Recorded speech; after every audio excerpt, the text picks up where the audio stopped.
Kalau kamu sekarang ini lagi punya keinginan, target, atau mimpi yang pengen dicapai, atau mungkin kamu lagi ngerasa agak berantakan gitu hidupnya atau kehilangan arah ya, mungkin apa yang mau aku ceritakan di video ini bisa bermanfaat buat kamu. Tapi sebelum itu aku mau halo-halo dulu buat kamu semua. Aku Peti, sekarang kamu lagi nontonin segmen Vlogcast. Di sini aku suka cerita kejadian-kejadian yang terjadi di hidupku ya selama beberapa waktu belakangan yang mungkin juga bisa berguna buat kamu. Kalau misalnya kamu suka sama videonya, nanti jangan lupa like and subscribe ya. Jadi belakangan itu aku ngerasa ya, kayaknya dulu hidupku tuh banyak yang berantakan karena semuanya aku jalanin pakai cara kira-kira, tanpa ada ukuran pasti yang aku observasi setiap hari. Misalnya nih, contoh ya, dalam sebulanan ini aku kira-kira makannya udah cukup sehat lah ya. Atau kayak kira-kira tidur aku cukup deh kayaknya. Atau kira-kira aku olahraga udah lumayan rutin kok. Padahal sesuatu yang dijalanin pakai cara kira-kira, ya hasilnya juga bisa jadi akan kira-kira juga dong. Dan sejak aku mulai ngukur dengan lebih pasti, aku tuh ngerasa hidupku rasanya jadi lebih jelas ya. Bukan berarti kayak terus hidupnya jadi sempurna dan pasti banget gitu, enggak. Tapi aku jadi ngerasa kayak punya arah.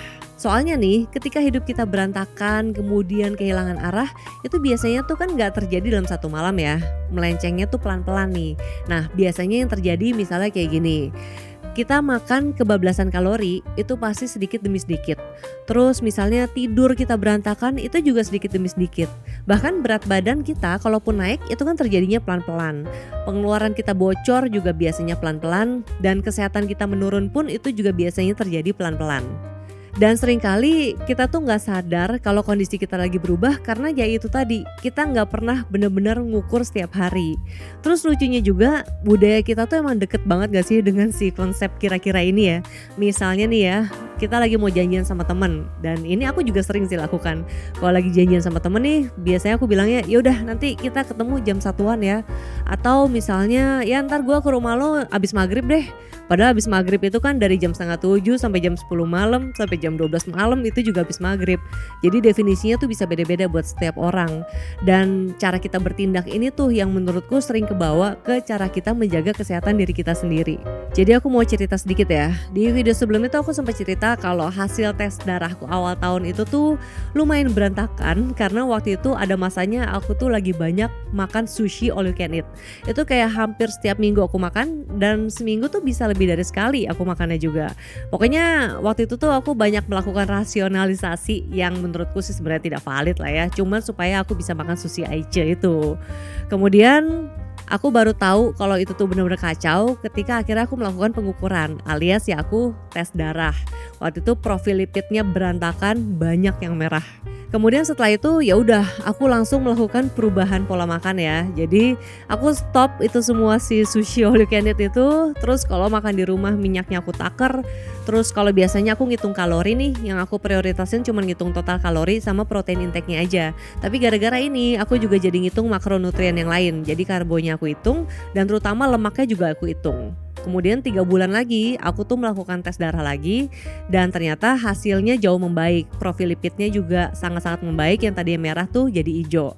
Tapi yang mau aku highlight sebenarnya bukan hasilnya sih. Yang lebih penting adalah aku tuh gak tahu akan ada progres atau enggak kalau aku gak ngukur. Jadi aku gak tahu apakah perubahan pola makan yang aku lakukan itu cukup atau enggak.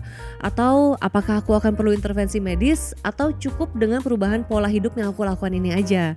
Tanpa data, semua itu tuh akan jadi tebak-tebakan atau ya kira-kira aja.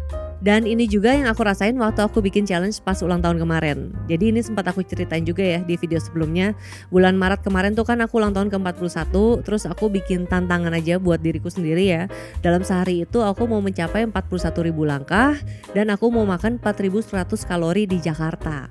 Ternyata setelah aku menjalani challenge-nya, aku baru menyadari kalau mencapai 4.100 kalori ternyata tidak sesulit yang aku bayangkan ya. Karena selama ini kan aku merasanya, mungkin gak ya aku makan sebanyak itu. Soalnya sehari-hari biasanya aku makan tuh paling 2.000-an kalori. Tapi ternyata surprisingly mudah. Apalagi kalau misalnya makanan yang aku makan itu yang tingkat mengenyangkannya itu tuh rendah. Kayak misalnya ultra processed food, cemilan-cemilan manis, atau snack-snack yang ada di minimarket atau supermarket. Itu kan makanan-makanan yang berkalori tinggi, tapi kenyangnya tuh gak tahan lama. Jadi gak berapa lama tuh pasti lapar lagi. Jadi kalau misalnya aku gak ngukur, bisa aja aku ngerasa kayak kayaknya hari ini aku makan gak banyak-banyak banget deh.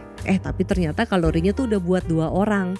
Dan aku rasa ini yang sering kejadian ya. Jadi banyak orang gagal mencapai tujuan, itu tuh bisa jadi bukan karena dia malas, tapi karena dia tuh nggak membuat langkah-langkah harian yang terukur untuk mendekati tujuannya itu. Jadi dia bisa nggak sadar nih kalau dalam kesehariannya itu dia lagi melenceng dari tujuannya itu pelan-pelan. Karena ya itu ngelakuinnya cuma pakai rasa-rasa aja. Dan ini juga salah satu hal yang aku tangkep ya dari buku yang baru aja aku selesai baca nih. Judulnya Food for Life, ditulis sama Tim Spector. Jadi Tim Spector ini tuh seorang profesor epidemiologi genetik, dan buku ini berisi kumpulan hasil riset dia selama bertahun-tahun ke ribuan orang. Jadi di buku ini Spector bilang kalau tubuh kita tuh sebenarnya secara konstan ngasih feedback. Kita aja yang suka nggak notice dengan polanya. Terus salah satu temuannya juga menarik banget. Jadi ada 2 orang makan makanan yang sama, ternyata respons tubuhnya tuh berbeda. Makanya saran-saran kesehatan generik yang sering kita dengar itu tuh bisa jadi nggak cukup sebenarnya buat kita. Karena respons tubuh orang tuh berbeda-beda.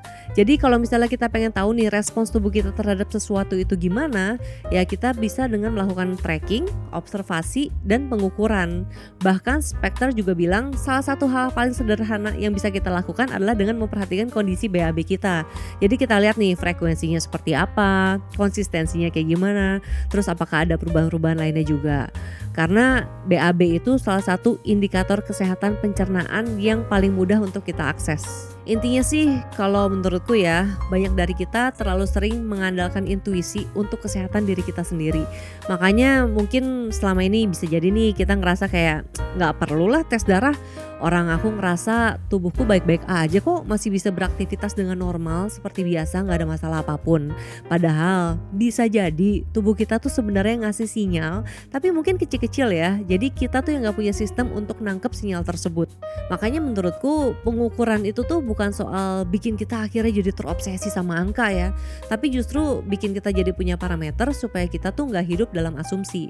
Soalnya kalau misalnya kita punya tujuan yang spesifik, kita juga harus punya bahasa yang spesifik supaya bisa mencapai tujuan tersebut. Misalnya nih tujuan kita gitu ya, salah satunya aku pengen ngurangin makan deh. Nah yang perlu dipertanyakan dulu adalah kenapa pengen ngurangin makan, terus makanan apa nih yang pengen dikurangin, jumlahnya berapa banyak yang mau dikurangin, kemudian selama berapa lama, terus parameternya apa nih, tanda-tandanya kalau misalnya kamu udah berhasil ngurangin makan. Atau misalnya kalau olahraga ya, aku pengen olahraga lebih rutin deh. Nah pertanyaannya, kenapa pengen olahraga lebih rutin? Terus jenis olahraga apa yang pengen kamu rutinin? Frekuensinya seminggu berapa kali atau sebulan berapa kali? Sama itu lagi tadi, targetnya atau goalnya apa nih dari olahraga ini? Dan tahu dari mana nih kalau kita udah berhasil melakukan.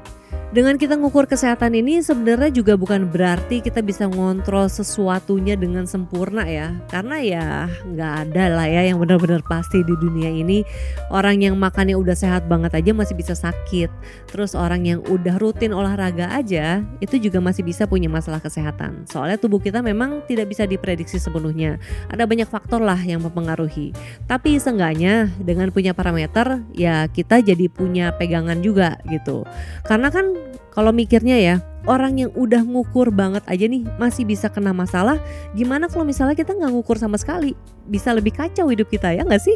Apalagi nih kalau misalnya kamu kayak aku ya, sama-sama warga negara Indonesia yang hidup di negara ini, yang menurutku sih sistem infrastrukturnya itu tuh sangat tidak berpihak kepada orang sakit atau kepada orang dengan keterbatasan fisik ya. Kalau misalnya kita tidak menjaga kesehatan diri kita sendiri, aduh bisa kacau banget kayaknya deh. Mau cerita sedikit ya, jadi beberapa waktu lalu aku sempat perdana nih nyobain naik bus dari Jakarta ke Bandung. Aku pergi sama suami dan mertua, dan jujur aja ya menurutku tuh sistemnya sangat tidak lansia friendly. Pas keretanya dari Jakarta sampai di Bandung, semua yang penumpang di situ sih dapat pemberitahuan kalau pintunya itu cuma akan kebuka selama 3 menit. Jadi dari sebelum mendarat tuh aku harus sudah mencoba memastikan jalur jalan mertuaku itu tuh cukup mulus untuk dia sampai keluar kereta. Karena kalau enggak nanti mesti lari lah, itu tidak mungkin, jalan cepat juga susah. Terus dari Bandung ke Jakarta, aku memang cobain naik feeder nih dari stasiun Bandung menuju ke stasiun Wush yang di Padalarang. Dan itu ternyata rentang waktunya tuh mepet banget. Jadi suasananya tuh hektik parah dan mungkin karena Bandungnya juga memang lagi rame. Jadi pas nyampe di stasiun Wushnya itu aku bahkan sama petugasnya tuh disuruh langsung lewat, nggak perlu ngelewatin pemeriksaan koper bagasi karena keretanya udah mau nyampe dan memang sehektik itu. Dari situ akhirnya sepanjang perjalanan tuh aku jadi berpikir ya, kalau badan kita nggak fit, dunia kita sekarang tuh bakalan capek banget buat diikutin. Karena sistemnya tuh belum tentu melambat buat kita, sistemnya belum tentu nungguin kita, terus sistemnya juga belum tentu cukup ramah untuk orang-orang dengan keterbatasan fisik, lansia, dan juga orang yang kesehatannya mulai menurun. Makanya teman-teman, menjaga kesehatan itu tuh bukan cuman soal supaya kita bisa hidup panjang umur ya, tapi supaya kita bisa menjalani aktivitas kita sehari-hari tuh dengan lebih maksimal. Supaya kalau misalnya kita perlu jalan jauh nih, badan kita masih kuat, kaki kita masih bisa. Supaya kalau kita perlu naik tangga panjang, kita nggak ngos-ngosan. Dan supaya kalau misalnya kita perlu ngejar kereta, badan kita juga masih sanggup. Nah, salah satu cara paling realistis ya untuk bisa mencapai itu semua ya dengan mulai lebih aware akan tubuh kita sendiri. Kita mulai ngukur, mulai memperhatikan, terus mulai bikin sistem. Tapi gak harus langsung berpikir sempurna gitu ya, kayak semua elemen di hidup kita disistemin, gak usah banget karena gak mungkin. Jadi pelan-pelan aja satu persatu mulai dari yang paling penting dulu yang kita pengen. Oke, sekian dulu video kali ini. Terima kasih buat kamu yang sudah menonton sampai selesai. Kalau misalnya ada dari kamu yang mungkin mau sharing juga ya, ada gak sih perubahan pola hidup gitu yang kamu lakukan beberapa waktu belakangan dan ternyata works? Boleh dong kasih tahu di kolom komentar. Baiklah, kalau misalnya kamu suka sama video ini, boleh di like dan subscribe juga channelnya. Sampai jumpa di video berikutnya. Bye!